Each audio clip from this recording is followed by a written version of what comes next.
कौनाइन का मुख्तार खुदा तुमको बनाया, उम्मत की निगाहबान खुदा तुमको बनाया, उम्मत की निगाहबान खुदा तुमको बनाया। या रब मेरे आँखों में समा जाए मदीना, या रब मेरे आँखों में समा जाए मदीना। मुद्दत से मेरा दिल में तमन्नाए मदीना, मुद्दत से मेरा दिल में तमन्नाए मदीना। तलवार बुकट हूँ के निकल मैदान हाजिर, तलवार बुकट हूँ के निकल मैदान हाजिर। दुश्मन की मुकाबिल तो लगाना रे तकबीर, दुश्मन की मुकाबिल तो लगाना रे तकबीर। तू मर्द मुसलमान हो, तू मर्द मुसलमान, तू मर्द मुसलमान हो, तू मर्द मुसलमान। एक हाथ में तलवार, एक हाथ में कुरान, एक हाथ में तलवार, एक हाथ में कुरान। अल्लाह रब्बुल आलमीन सूरह तौबा 24 नंबर आयत अल्लाह जना देन, कुल इन कान आबाउकुम व अबनाउकुम व इख्वानुकुम व अज़वाजुकुम व अशीरतुकुम व अम्वालुन इक़्तरफ़्तुमूहा व तिजारतुन तख़शौना कसादहा व मसाकिन तर्दौनहा अहब्बा इलैकुम मिनल्लाहि व रसूलिहि व जिहादिन फ़ी सबीलिहि فتربصوا حتى يأتي الله بأمره والله لا يهدي القوم الفاسقين।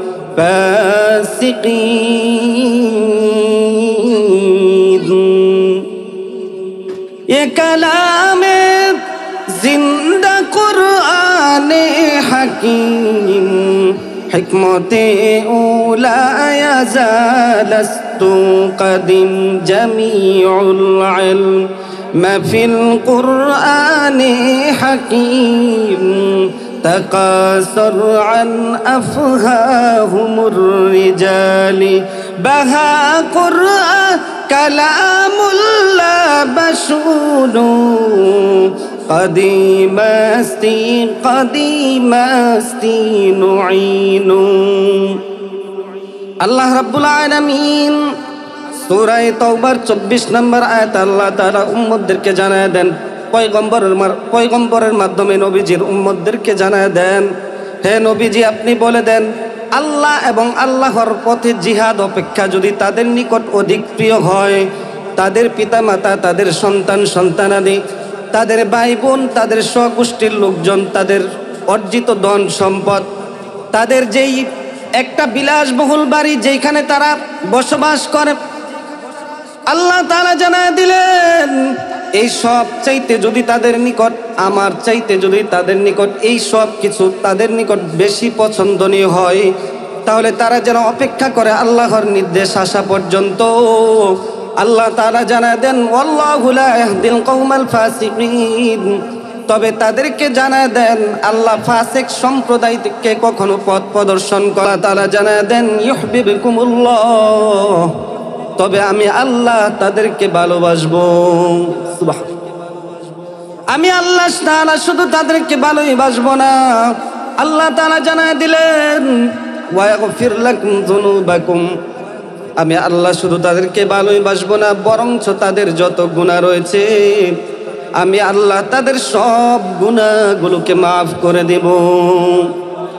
ইয়া ইলাহি तू मेरा गफ्फार है, या इलाही तू मेरा सत्तार है, या इलाही तू मेरा माबूद है, या इलाही तू मेरा माशूक है या इलाही मुझसे मुझको दूर कर ताकि देखो मुझ में तुझको एक नजर।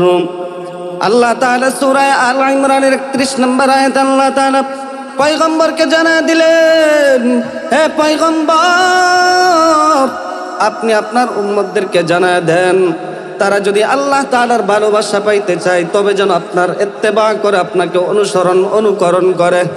কাকে, কার ইত্তেবা করতে বলছে? আল্লাহ না, নবীজি কার ইত্তেবা করতে বলছে? ইত্তেবা মানে কি? অনুসরণ অনুকরণ। আল্লাহ বলেন ইন কুনতুম তুহিব্বুনাল্লাহ, যে তোমরা যদি, হে নবী আপনি বলে দেন আপনার উম্মতের মধ্যে যদি তারা আমি আল্লাহ তাআলাকে যদি তারা ভালোবাসতে চায় তবে যেন আপনার ইত্তেবা করে, আপনাকে অনুসরণ করে, তবে আমি আল্লাহ তাদেরকে ভালোবাসবো। সুবহানাল্লাহ। আল্লাহর ভালোবাসা যদি আমরা পাই তাহলে আর কোনো পৃথিবীর আর কোনো ভালোবাসার দরকার আছে? আল্লাহর ভালোবাসা পাইলে দুনিয়াতেও সাকসেস, পরকালেও কি সাকসেস। তো আল্লাহ তাআলা আমাদেরকে এই নবীজির উম্মত বলে উম্মত হিসাবে আমাদেরকে দুনিয়াতে পদার্পণ করেছেন। আমরা সেই নবীজির ইত্তেবা করতে পারছি কিনা, সেই নবীজির আদর্শর মালাকে আমরা গলায় নিতে পেরেছি কিনা, নিজের বিবেককে একটু জিজ্ঞেস করেন যে আমরা কি নবীজির ইত্তেবা করতেছি কিনা। তারপরে দেখেন আল্লাহ তাআলা দুইটা ঘোষণা দিয়েছেন যে আপনার আমি আল্লাহ তাআলার ভালোবাসা পাইতে হলে আপনার ইত্তেবা করতে হবে, তবে যদি এই দুইটা জিনিস যদি তারা করে তাহলে আমি আল্লাহ তাআলা তাদেরকে দুইটা পুরস্কার দেব। এক নাম্বার কি, আমি আল্লাহ তাদেরকে ভালোবাসবো। ওয়ায়াগফির লাকুম যুনুবাকুম, যুনুব অর্থ হচ্ছে সমস্ত গুনাহ, যুমবুন এটা হচ্ছে জানুবুন, এটা জামবুন, জামবুন এর বহু বচন হচ্ছে যুনুব। এই যুনুব অর্থ হচ্ছে সমস্ত গুনাহ। আল্লাহ তাআলা সমস্ত গুনাহ আমাদেরকে মাফ করে দিবেন। সুবহানাল্লাহ। তাহলে দুইটা গুনাহ, দুইটা পুরস্কার আল্লাহ দিবেন। একটা আল্লাহ ভালোবাসবেন, আরেকটা কি আমাদের সব গুনাহ কি মাফ করে দিবেন। এখানে কে কে আছেন যে আমি জীবনে কোনোদিন গুনাহ করি নাই? আছেন কেউ? কেউ বুকে হাত ধরে বলতে পারবে না যে আমি গুনাহের মধ্যে নাই? 24 ঘন্টা আমরা গুনাহের মধ্যে লিপ্ত রয়েছি, 24টা ঘন্টা আমরা গুনাহের মধ্যে লিপ্ত রয়েছি। তারপর আল্লাহ তাআলা বলেন, এই আয়াতের মধ্যে আল্লাহ তাআলা পয়গম্বরকে জানায় দিলেন, পয়গম্বর যেন আমাদেরকে বলে, আমাদেরকে সতর্কবাণী করে দিয়েছেন আমরা পয়গম্বরের ইত্তেবা করতে হবে, আমাদের নবীজির ইত্তেবা করতে হবে। পয়গম্বরকে ভালোবাসলে পয়গম্বরের ইত্তেবাও করতে হবে। এইখানে যারা এসেছে সকলকে যদি জিজ্ঞেস করে আপনারা কি নবীজিকে ভালোবাসেন কিনা, সবাই এক তালে এক স্বরে উত্তর দিবে আমরা নবীজিকে ভালোবাসি।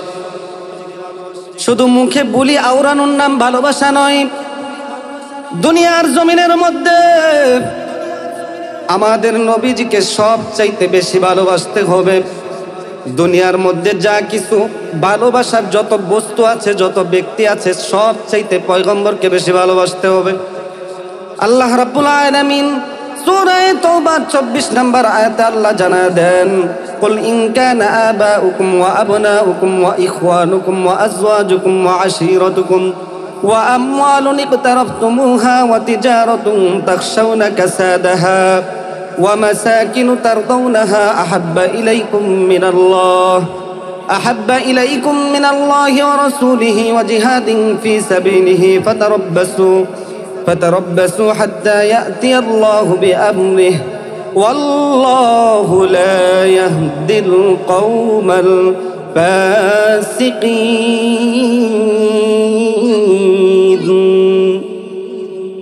ये कलाम जिंदा कुरान हकीम हिकमते उला यज़ालस्तु कदीम जमीउल इल्म फिल कुरान हकीम तकासर अन अफहाहुमुर रिजाली बहा कुरान कलामुल्लाह बशूदू कदीमस्ती नुईनू। আল্লাহ রাব্বুল আলামিন সূরা তাওবার 24 নম্বর আয়াত আল্লাহ তাআলা উম্মতদেরকে জানায় দেন, পয়গম্বরের মাধ্যমে নবীজির উম্মতদেরকে জানায় দেন, হে নবীজি আপনি বলে দেন আল্লাহ এবং আল্লাহর পথে জিহাদ অপেক্ষা যদি তাদের নিকট অধিক প্রিয় হয়, তাদের পিতামাতা, তাদের সন্তান সন্তানাদি, তাদের ভাই বোন, তাদের স্বগোষ্ঠীর লোকজন, তাদের অর্জিত ধন সম্পদ, তাদের যেই একটা বিলাসবহুল বাড়ি যেখানে তারা বসবাস করে, আল্লাহ তাআলা জানায় দিলেন এই সব চাইতে যদি তাদের নিকট, আমার চাইতে যদি তাদের নিকট এই সব কিছু তাদের নিকট বেশি পছন্দনীয় হয়, তাহলে তারা যেন অপেক্ষা করে আল্লাহর নির্দেশ আসা পর্যন্ত। আল্লাহ তাআলা জানায় দেন ওয়াল্লাহু লা ইয়াহদিল কওমাল ফাসিকিন, তবে তাদেরকে জানায় দেন আল্লাহ ফাসিক সম্প্রদায়কে কখনো পথ প্রদর্শন করেন না। ফাসিক কারা? ফাসিক হচ্ছে সেই সমস্ত মানুষ যারা আল্লাহর আইনের উপর আদেশ জারি করে। নাউজুবিল্লাহ। এই সমস্ত ফাসিকরা জাহান্নামী হবে, এই সমস্ত কাফেররা জাহান্নামী হবে, এই সমস্ত মুনাফিকরা জাহান্নামী হবে। মুনাফিক, কাফের, ফাসিক এই সমস্ত মানুষগুলো চিরস্থায়ী জাহান্নামের মধ্যে নিক্ষিপ্ত হবে। নাউজুবিল্লাহ। তাহলে আল্লাহর আদেশের উপর আইন জারি করা, এটা হচ্ছে কি ফাসিক বলা হয়।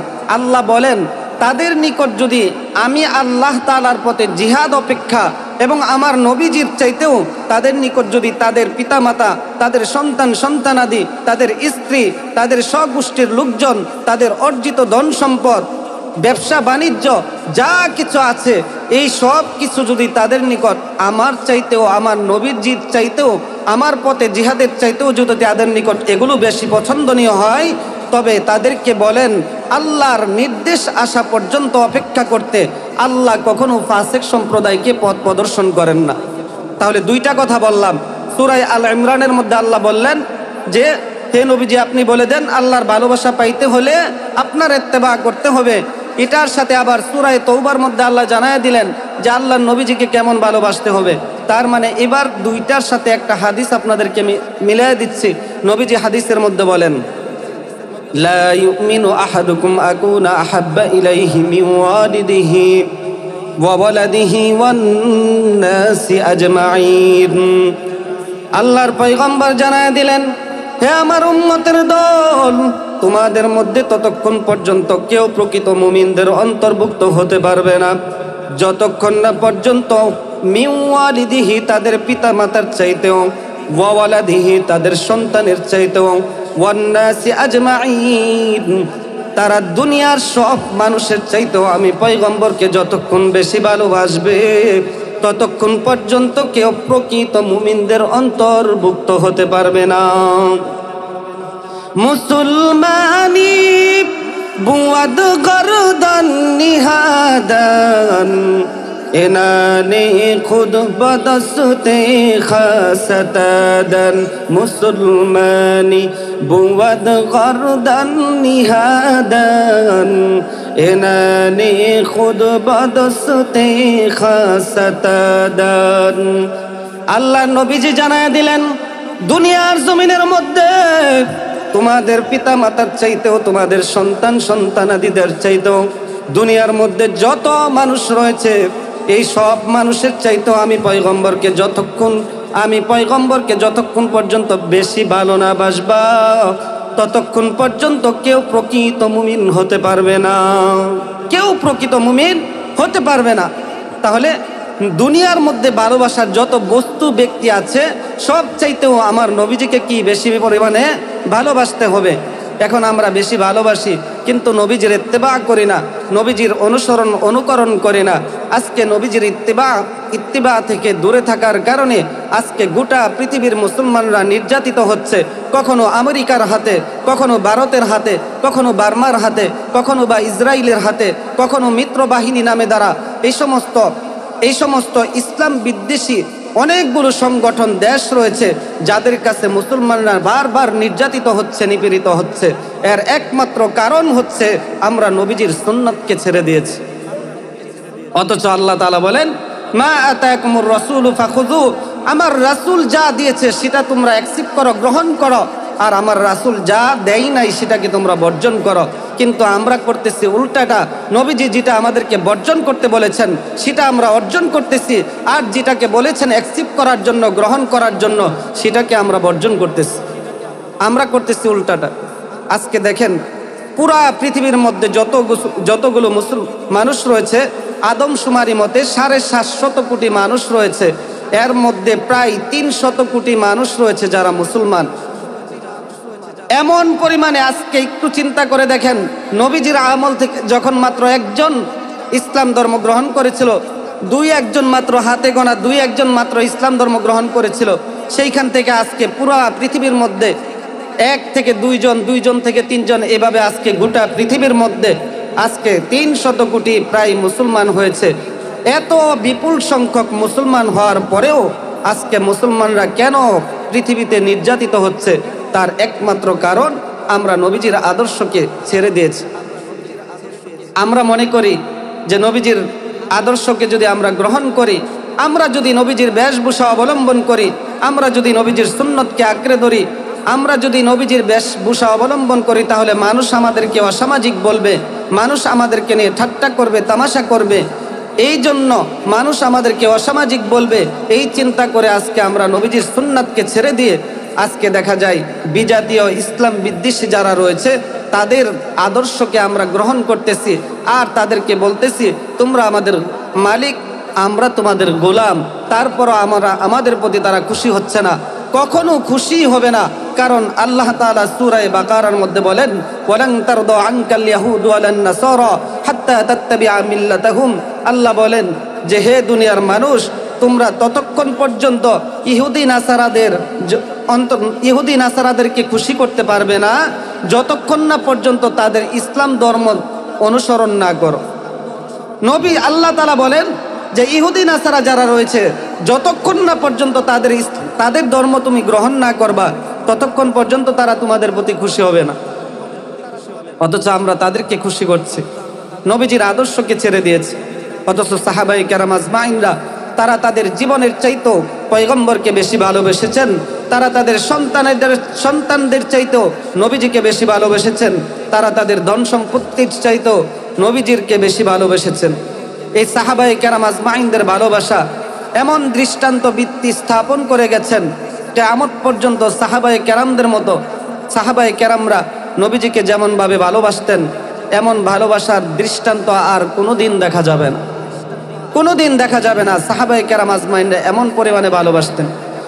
শুধু সাহাবায়ে কেরাম নয়, বরং তৎকালীন সময়ে মক্কার পুত্তলিক কাফেররা পর্যন্ত নবীজিকে ভালোবাসত। কিন্তু নবীজিকে একটা কারণেই অপছন্দ করতেন, সেই কারণটা ছিল নবীজি আল্লাহর একাত্মবাদের দাওয়াত দিতেন, যার কারণে নবীজি তাদের কাছে ছিল দুশমন। ঠিক কিনা? তাদের কাছে দুশমন ছিল শুধু একটাই কারণে, তাদের ধর্ম তারা গ্রহণ করে নাই, নবীজি গ্রহণ করে নাই। নবীজি আল্লাহর একাত্মবাদের দাওয়াত দিতেন, সেই জন্যই তাদের কাছে নবীজি অপছন্দের পাত্র ছিল, অপছন্দের মানুষ ছিল। কিন্তু তারা ব্যক্তিগতভাবে নবীজিকে অনেক ভালোবাসতেন।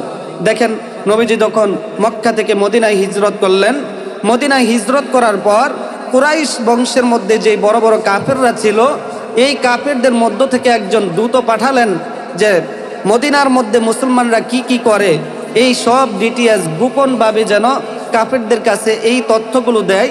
এই জন্য একজন দূত একজনকে পাঠাইলেন, সে যেন গোপনীয়ভাবে ওই মুসলমানদের সমস্ত খবর, যেই খবরগুলো আছে তারা কখন কি করবে, এই খবরাখবর যেন তারা কাফেরদের কাছে পৌঁছাতে পারে। এই জন্য একজন কাফেরকে পাঠাইলেন যাতে করে মদিনায় যায়। তো মদিনায় যিনি গিয়েছিলেন তার নাম ছিল উরওয়া ইবনে মাসউদ সাকাফি। তিনি যখন সেখানে গেলেন, যাওয়ার পর সেইখান থেকে এসে কুরাইশদের উদ্দেশ্যে বললেন যে হে কুরাইশের মানুষেরা, তোমরা শুনো, আমি নবীজির দরবারের মধ্যে এমন দৃশ্য দেখেছি যে এমন দৃশ্য আর কোথাও দেখি নাই। ওই উরওয়া ইবনে মাসউদ সাকাফি বলতেছেন যে আমি দুনিয়ার বড় বড় বাদশাহ আবিসিনিয়ার দরবারে গিয়েছি, পারস্য সম্রাটের নিকট গিয়েছি, রোম সম্রাটের দরবারেও আমি গিয়েছি, কিন্তু মুহাম্মদের দরবারে আমি এমন দৃষ্টান্ত দেখেছি, এমন কোন দৃশ্য দেখেছি যেটা আমি আবিসিনিয়ার বাদশার দরবারে দেখি নাই, পারস্য সম্রাটের দরবারেও দেখি নাই, রোম সম্রাটের দরবারেও দেখি নাই, এমন দৃশ্য আমি দেখে এসেছি। কুরাইশ কাফেররা বলতেছে, কি দেখে এসেছো আমাদেরকে বলো। উরওয়া ইবনে মাসউদ সাকাফি বললেন, আমি যখন পয়গম্বরের দরবারে গিয়েছি, মুহাম্মদের দরবারে যখন গেলাম, গিয়ে দেখলাম মুহাম্মদের অনুসারীরা মুহাম্মদ যখন তার জবান থেকে থুতু ফেলায়, ওই থুতুটা তারা জমিনের মধ্যে পড়তে দেয় না, ওই থুতুটা তারা হাত দিয়ে এভাবে ধরে তারা তাদের মুখের মধ্যে মর্দন করে নেয়, সারা শরীরের মধ্যে মর্দন করে নেয়। শুধু তাই নয়, মুহাম্মদ যখন ওযু করে, ওযুর অবশিষ্ট যে পানিগুলো বেঁচে থাকে, এই পানিগুলো তারা নেওয়ার জন্য প্রতিযোগিতা শুরু করে দেয়, কে কার আগে এই পানিগুলো দখল করতে পারে। এইভাবে তারা আরো অনেক কিছু দৃশ্য সেখানে দেখলাম। পয়গম্বরের মুখের উপর তাকায় কেউ কথা বলে না, মুহাম্মদের চোখের দিকে তাকিয়ে কেউ কথা বলে না, উচ্চ স্বরে কথা বলে না। এমন দৃশ্য আমি কখনো কোনো দরবারের মধ্যে আমি দেখি নাই, এমন দৃশ্য আমি কখনো দেখি নাই। তাদের লোক, তাদের কাফের উরওয়া ইবনে মাসউদ সাকাফি, সে পর্যন্ত এসে নবীজির প্রতি যে সাহাবায়ে কেরামদের ভালোবাসা ছিল, এটার প্রকাশ্যতা তাদের কাছে প্রকাশ্য করতেছেন যে এইভাবে সাহাবায়ে কেরামরা, তার অনুসারীরা তাকে এমন পরিমাণে ভালোবাসে। সুবহানাল্লাহ। নবীজি একবার সিঙ্গা লাগাইলেন, সিঙ্গা লাগানোর পর আপনারা দেখবেন যারা আগের মানুষ তারা কিন্তু একসময় সিঙ্গা লাগাইতেন, এখনকার এটার প্রচলন এখন দেখা যায় না। নবীজি যখন সিঙ্গা লাগাইলেন, নবীজির চেহারা মুবারক থেকে রক্ত বের হয়ে যায়, রক্ত জমিনের মধ্যে খনন হয়ে রক্তক্ষরণ শুরু হয়ে যায়। নবীজির রক্তগুলো নবীজি আলাদা করে রাখলেন। নবীজি হযরত আব্দুল্লাহ ইবনে জুবাইরকে বললেন, হে আব্দুল্লাহ ইবনে জুবাইর, আমার শরীর থেকে যে রক্তগুলো বের হয়েছে, এই রক্তগুলো তুমি মাটির নিচে খনন করে দাও। আব্দুল্লাহ ইবনে জুবাইর রক্তগুলো নিয়ে নবীজির সামনে থেকে চলে গেলেন। একটু পর নবীজির দরবারে আসলেন। নবীজি জিজ্ঞেস করলেন, হে আব্দুল্লাহ ইবনে জুবাইর, রক্তগুলো তুমি কি করেছ? আব্দুল্লাহ ইবনে জুবাইরকে জিজ্ঞেস করার সাথে সাথে আব্দুল্লাহ ইবনে জুবাইর নবীজির সাহাবী, কখনো তো মিথ্যা কথা বলতে পারে না। নবীজি জিজ্ঞেস করতেছেন, রক্তগুলো কি করেছ? আব্দুল্লাহ ইবনে জুবাইর জিজ্ঞেস করার সাথে সাথে পয়গম্বরকে বললেন, হে পয়গম্বর, আপনি যে রক্তগুলো দিয়েছেন, এই রক্তগুলো আমি মাটির নিচে খনন করি না। সুবহানাল্লাহ। মুহাম্মদ সাল্লাল্লাহু আলাইহি ওয়াসাল্লাম আব্দুল্লাহ ইবনে জুবাইরকে ডাক দিয়ে বললেন, হে আব্দুল্লাহ ইবনে জুবাইর, যেই শরীরের মধ্যে আমি মুহাম্মদের রক্ত প্রবেশ করেছে, তোমরা জেনে রাখো, এই শরীর, এই দেহ কখনো জাহান্নামের আগুন স্পর্শ করতে পারে না। আতিনা ফি দার দুনিয়া না হাসান, আতিনা ফি দার উকবানা হাসান, ইয়া দিয়াসল মুস্তাগীসিন আহদিনা লবদিখারা বিল উলুমি ওয়াল গিনা, হর গরিনে দেনে তো তৈয়ার হে, जो न मंगे उसे तू बेजार है, गर तवक्कुल लिकुनी हर सुबह शान, मेरा सोनद रस्त तू वज़ला मकाम। কষ্ট হচ্ছে নাকি আপনাদের? একটু জিকির করেন, লা ইলাহা ইল্লাল্লাহ, লা ইলাহা ইল্লাল্লাহ, লা ইলাহা ইল্লাল্লাহ, লা ইলাহা ইল্লাল্লাহ, জুরে লা ইলাহা ইল্লাল্লাহ, লা ইলাহা ইল্লাল্লাহ, লা ইলাহা ইল্লাল্লাহ, লা ইলাহা ইল্লাল্লাহ। হাতে কর হাতের কাম, পায়ে কর পায়ের কাম, হাতে কর হাতের কাম, পায়ে কর পায়ের কাম। জবানে শুধু বলো হে মুমিন জাতি আল্লাহ তাআলার নাম, লা ইলাহা ইল্লাল্লাহ। জুড়ে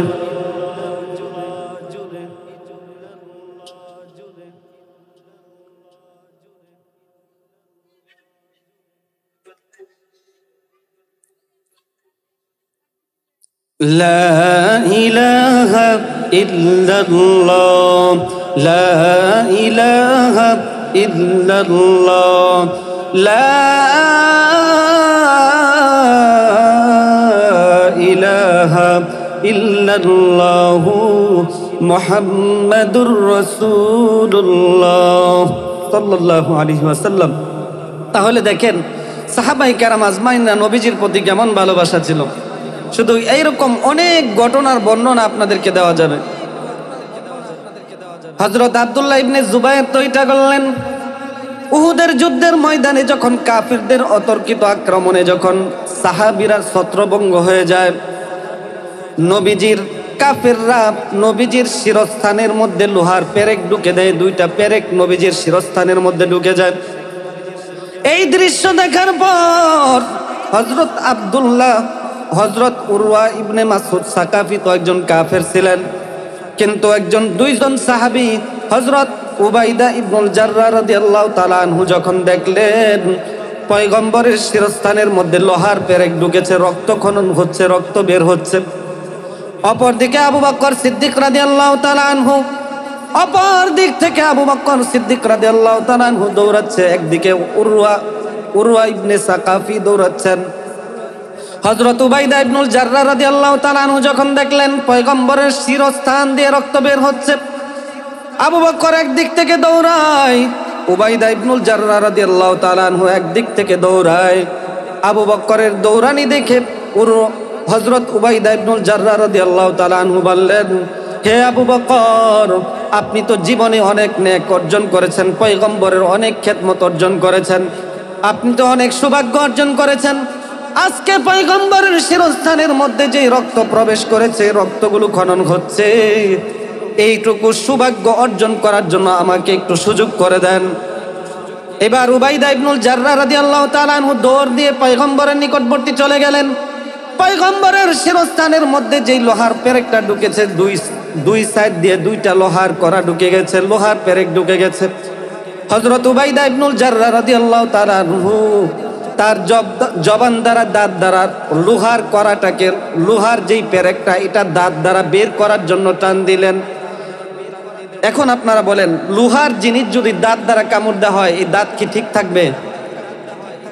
অথচ তিনি একটুও চিন্তা করলেন না যে হযরত উবাইদা ইবনুল জাররাহ রাদিয়াল্লাহু তাআলা কেমন পরিমাণে পয়গম্বরকে ভালোবাসতেন, যে তিনি দাঁত দ্বারা লোহার পেরেককে কামড় দিলেন। লোহার বের হওয়ার সাথে সাথে হযরত উবাইদা ইবনুল জাররাহ রাদিয়াল্লাহু তাআলা আনহুর একটা দাঁতও ভেঙে যায়। আবার এই দাঁত বের হওয়ার পর দাঁতের জায়গা থেকে রক্ত খনন শুরু হয়েছে। যেহেতু দাঁত ভেঙে গেছে, দাঁতের জায়গা থেকে তো রক্ত বের হবেই। আবার এটা বের করার পর আরেক সাইড দিয়ে যে আরেকটা পেরেক ঢুকেছে, ওটাকে আবার দাঁত দ্বারা এই রক্ত মাখা নিয়ে, দাঁত নিয়ে, এই জখমের জায়গা নিয়ে আবার আরেক কামড় দিলেন। কামড় দেওয়ার সাথে সাথে নবীজির শিরস্থানের মধ্যে যেই লোহার কড়াটা ছিল, পেরেকটা ছিল, সেটাও বের হয়ে যায়। এটার সাথে হযরত উবাইদা ইবনুল জাররাহর আরেকটা দাঁত শহীদ হয়ে যায়। সুবহানাল্লাহ। কিন্তু তিনি একটুও ভ্রক্ষেপ করলেন না যে আমার দুইটা দাঁত শহীদ হয়ে গিয়েছে। তারপরও তিনি সেদিকে কোনো ভ্রক্ষেপ নাই, কোনো মনোনিবেশ নাই। তার এই দাঁত থেকে রক্ত, যেখান থেকে দাঁত পড়ে গিয়েছে, ওই দাঁত থেকে রক্ত বের হয়ে নবীর চেহারা মুবারক দিয়ে রক্তগুলো বেয়ে বেয়ে জমিনের মধ্যে পড়ার মতো উপক্রম। এমন সময় আরেক সাহাবী মালিক বিন সিনান রাদিয়াল্লাহু তাআলা আনহু, তিনি এটা দেখে নবীজির চেহারা মুবারকের মধ্যে জিহ্বা দ্বারা চেটে চেটে রক্তগুলোকে পরিষ্কার করে দিলেন। সুবহানাল্লাহ। কেমন ভালোবাসা ছিল সাহাবায়ে কেরামদের। সেই ভালোবাসা যেমন করে আমাদের নবীজির খতমে নবুয়ত শেষ হয়ে গিয়েছে, সাহাবায়ে কেরাম আজমাইনদের ইশকও সেখানে শেষ হয়ে গেছে।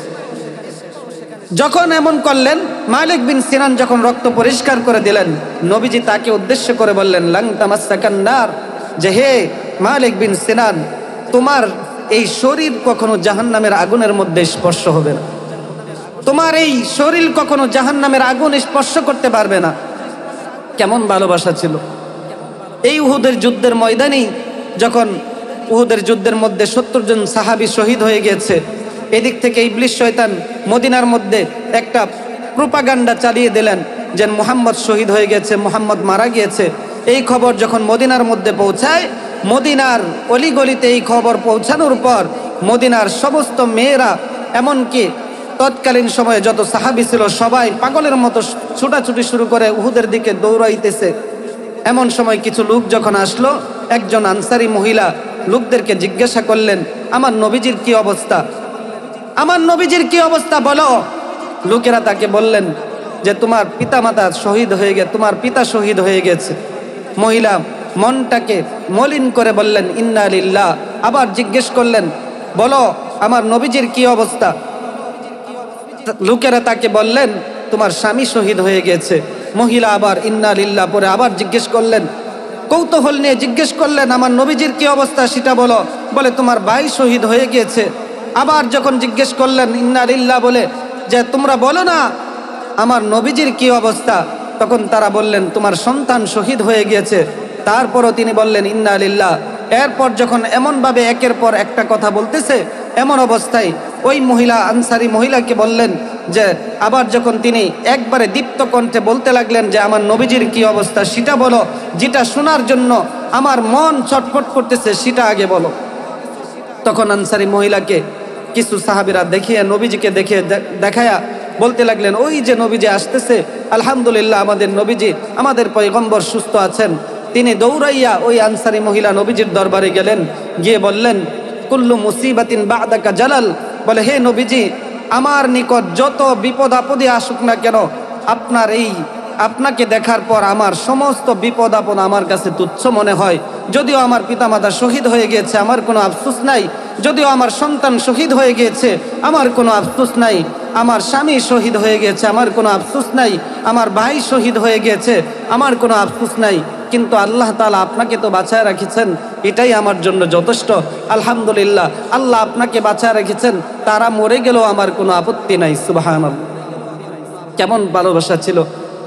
আর আমাদের ভালোবাসা হচ্ছে মেসি নেইমারের সাথে, বিভিন্ন নায়ক নায়িকাদের সাথে আমাদের ভালোবাসা, তাদের ইত্তেবা করতেছি, তাদেরকে অনুকরণ করতেছি। অথচ একটা সময় সাহাবায়ে কেরাম আজমাইনদের ভালোবাসার কারণে বনের পশু পাখি, হিংস্র বন্য প্রাণীরা পর্যন্ত নবী সাহাবায়ে কেরাম আজমাইনদের কথা শুনতেন। আর আজকে আমরা মুসলমানরা মানুষ হয়েও আমরা মুসলমানদেরকে কথা শোনাইতে পারি না। একজন মানুষকে কথা বলে, সেটাও এই কথাটা পর্যন্ত শোনে না। অথচ একটা সময় ছিল বনের জঙ্গলের বাঘ, কুকুর, শিয়াল, এগুলো যত হিংস্র প্রাণী রয়েছে তারা পর্যন্ত নবীজির সাহাবাদের কথা শুনত। যেমন হযরত আব্দুল্লাহ ইবনে আব্বাস রাদিয়াল্লাহু তাআলা আনহু, তিনি যখন এক রাস্তা দিয়ে যাচ্ছিলেন, যাওয়ার পথে দেখতে পারলেন যে এক পাহাড়ের পাদদেশে অনেকগুলো মানুষ সমবেত হয়ে আছে। তিনি যা জিজ্ঞেস করলেন এখানে এতগুলো মানুষ কারণ কি? আব্দুল্লাহ ইবনে আব্বাস বললেন, এই পাহাড়ের পাদদেশে এতগুলো মানুষ কারণ কি? তোমরা এখানে কেন দাঁড়িয়ে আছো? আব্দুল্লাহ ইবনে আব্বাস রাদিয়াল্লাহু তাআলা আনহুকে লোকগুলো বললেন, আমরা সামনের রাস্তা অতিক্রম করব, কিন্তু সামনের রাস্তার মধ্যে একটা বড় বাঘ বসে আছে যেটা আমাদেরকে অ্যাটাক করার সম্ভাবনা রয়েছে। আমরা যদি সামনে দিয়ে যাই, বাঘ আমাদেরকে অ্যাটাক করবে, আক্রমণ করবে। এই জন্য আমরা ভয়ে সামনের দিকে অগ্রসর হচ্ছি না, অতিক্রম হচ্ছি না। এটা বলার পর আব্দুল্লাহ ইবনে আব্বাস তাদেরকে বললেন, আমাকে একটু সাইড দাও, আমি সামনের দিকে অগ্রসর হতে চাই।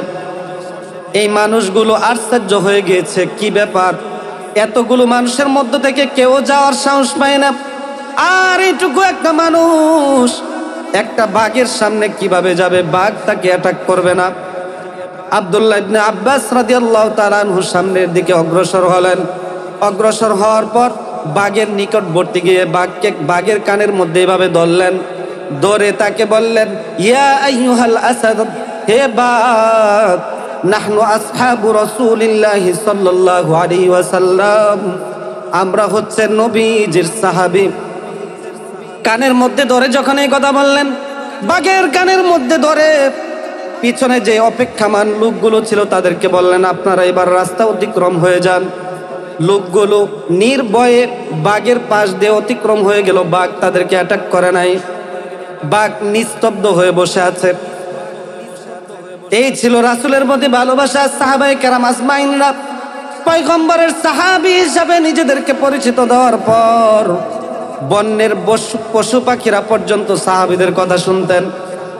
অথচ আজকে মানুষ হয়ে আমরা মানুষদেরকে কথা শোনাইতে পারি না, মানুষ হয়ে মানুষদেরকে কথা শোনাইতে পারি না। আর নবীজির ইত্তিবা কি জিনিস? আমরা মনে করি নবীজির ইত্তিবা যদি কেউ করে, আমরা যদি লম্বা টুপি, মাথায় লম্বা একটা পাঞ্জাবি পরে, মাথায় টুপি পাগড়ি পরিধান করি, মানুষ আমাদেরকে মৌলবাদী বলবে, মানুষ আমাদেরকে ধর্মান্ধ বলবে, উচ্চ পরিবারের সাথে ছেলেকে বিবাহ করাতে পারবো না, উচ্চ পরিবারের সাথে মেয়েকে বিবাহ দিতে পারবো না। এই জন্য আমরা মনে করি যে এই বেশভূষা অবলম্বন করলে তো ভালো পরিবারের সাথে সুসম্পর্ক রাখা যায় না, সম্বন্ধ ভালো হবে না। এই চিন্তা করে আমরা নবীজির আদর্শকে ছেড়ে দিয়েছি, নবীজির আদর্শকে ছেড়ে দিয়েছি। কিন্তু এটা করা মোটেই উচিত নয়। আমরা সবাই নবীজির আদর্শে, নবীজির রঙে আমরা রঙিন হতে চাই।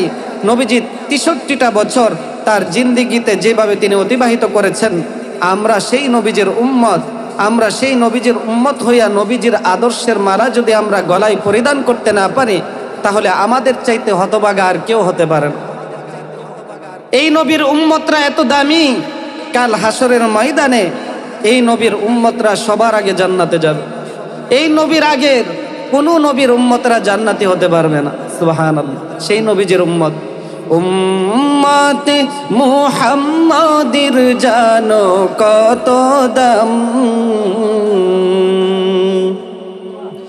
উম্মতে মুহাম্মাদির জানো কত দাম,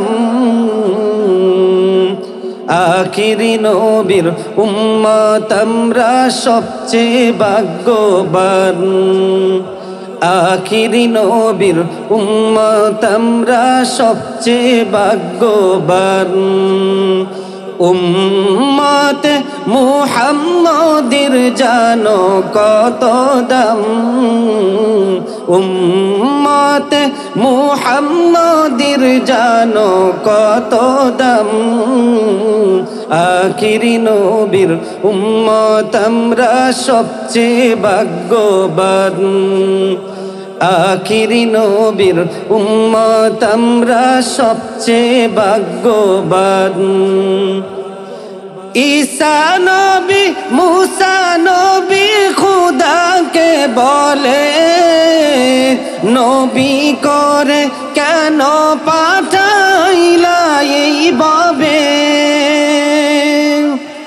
ঈসা নবী মুসা নবী খুদাকে বলে, নবী করে কেন পাঠাইলা এইভাবে,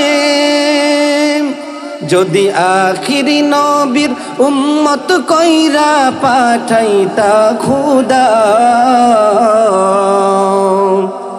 আখিরি নবীর উম্মত কইরা পাঠাইতা খুদা, এই দুনিয়ায় সবচেয়ে বেশি খুশি হইতাম, উম্মতে মুহাম্মাদির জানো কত দাম, উম্মতে মুহাম্মাদির জানো কত দাম, আখিরি নবীর উম্মত আমরা সবচেয়ে ভাগ্যবান, আখিরি নবীর উম্মত আমরা সবচেয়ে ভাগ্যবান।